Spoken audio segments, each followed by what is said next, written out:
ഇന്ന് ഞാനൊരു പുളി ചമ്മന്തിയാണ് ഉണ്ടാക്കുന്നത്. അതിന് പുളി, ചെറിയുള്ളി, വെളുത്തുള്ളി, കരിവേപ്പിൻ്റെ ഇല, ഇത് എരിവുള്ള മുളക്, ഇത് കാശ്മീരി മുളക്, എരിവിനനുസരിച്ച് എടുക്കുക. ഇനി ചട്ടി ചൂടായി വെളിച്ചെണ്ണ ഒഴിക്കുക. അത് പൊരിച്ചെടുക്കാനാണ് കേട്ടോ. അതൊക്കെ മുളക് പൊരിച്ചെടുക്കാം.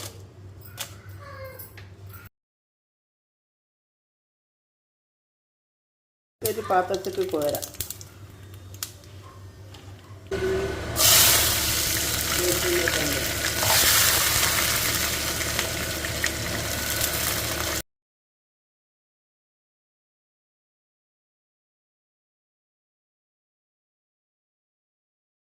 ഇനി കോരിയെടുക്കുകയാണ്.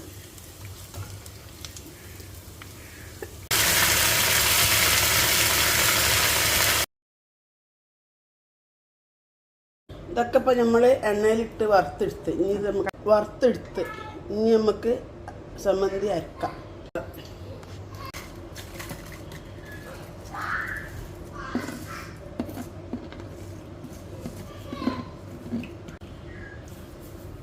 ഇപ്പോൾ ആവശ്യത്തിന് ഇട്ടു. ഇത് പറ്റ അരിയത് ചതിഞ്ഞ് വന്നാൽ മതി. ഇനി നമുക്ക് പുളിയിട്ട് അരക്കാം. നല്ല രസം ഇതുണ്ടാക്കും. അപ്പം അങ്ങനെയായി ചമ്മന്തി.